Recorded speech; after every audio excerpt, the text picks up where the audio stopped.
Ignorance is Bliss is an expansion of two minds. The first half is completely content being the best dang Euphoria that it can possibly be, full of little mechanical and cosmetic updates that make it the best version of the game that you know and love.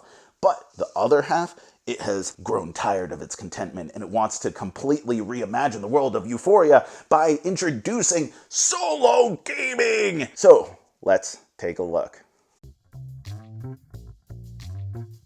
For the multiplayer aficionado, this expansion does very little to actually expand Euphoria, but it goes to great lengths to improve it. Included are stickers that make the starting positions of tunnels scale based on the number of players, new recruits including more powerful factionless ones who, if chosen among your initial hand, must be selected as your starter.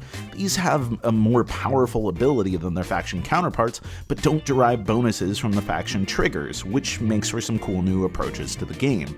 Accompanying the new recruits are the new buildings, offering more varied balance and generally more interesting gameplay. Additionally, you have big ol' resources to represent owning 5 of a resource, so you can get rid of those dumb card tracker thingies, some nice player mats for individual heart and brain tracking, and then most important of all, the market. This may seem like a small change, but really it's what makes Euphoria sing like never before.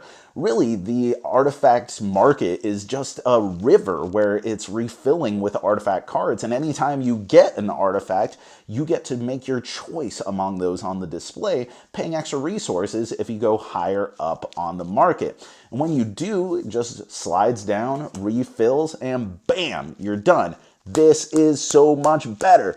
No longer are you drawing cards off the top of the deck like a complete chump. Because these artifacts play such a vital role in laying down those late game stars, it makes the whole thing feel much more strategic, much less frustrating, and ultimately way more fun.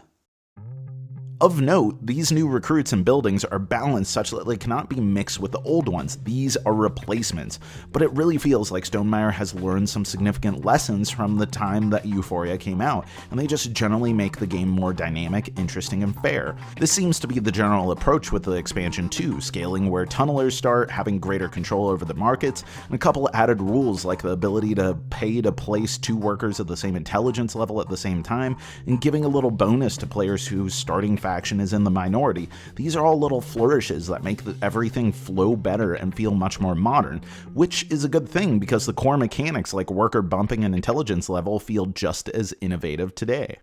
Having played a couple games with the updates, I never want to go back again. And while I've always liked Euphoria, I've never had the drive that compels me to go back to the game again and again. That is until Ignorance is Bliss, which just elevates the whole experience, if anything, making it feel like a second edition of the game.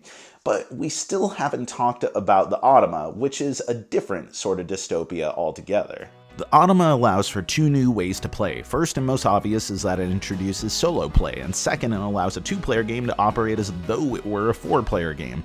Similar to Stonemaier Automas of the past, the Automa attempts to mimic the experience of playing against a real opponent without having to be performed as one.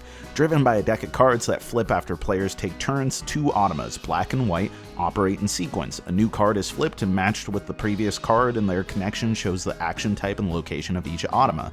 Once resolved, the newly flipped card slides to the top of the use pile and becomes the support card for the next round of Automa activation in the Great Circle of Life. The Automa workers place, bump, build, and knock cards out of the market while never gathering resources, commodities, or paying any mind to intelligence. There are clever rules for deciding ties, when Automas retrieve workers, and how they can be penalized by markets that they didn't build. Over time, new cards get added to the deck, increasing its capabilities and making it place more stars more often. From a strictly mechanical perspective, it is really well designed, but it doesn't do a great job of capturing the heart of Euphoria. Euphoria is a game of tempo and reaction, the worker placement, displacement, and intelligence level, the core things that make it so unique and highly attractive, relying on anticipating your opponent's moves, taking advantage of your opponent's placements, and evaluating opportunity around every corner. But the Automa, as the book says, is just a bunch of cardboard with no intelligence, and it can't play the game with purpose, which means it's difficult for you to anticipate or influence them in any meaningful way.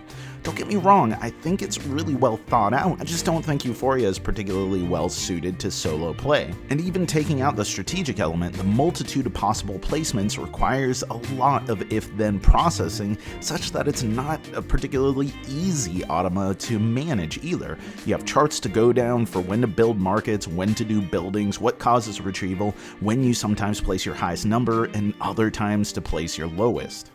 With time, you do get the hang of it, but it's far from the best version of Euphoria that you could play.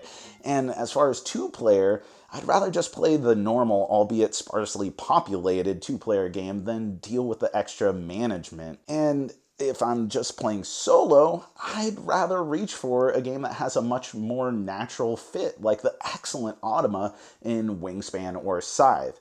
Now, is this expansion worth it? Yes, with some subtle tweaks, it makes such vast improvements to Euphoria that I think it's easily just as strong as anything else in the Stonemaier Games lineup.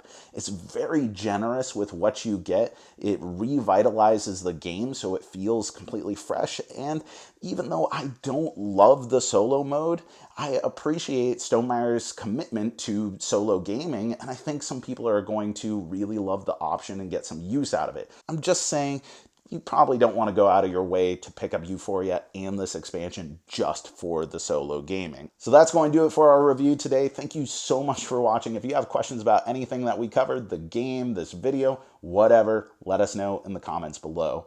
Once again, thanks, and I've been Jack for the Cardboard Herald. If you enjoyed this video, we have all kinds of other reviews, interviews, and recommendations via writing, podcasts, and video here on our channel and website cardboardherald.com. Our content is audience supported, so if you want to show your support, please visit our Patreon. Thank you so much for watching. This has been the Cardboard Herald.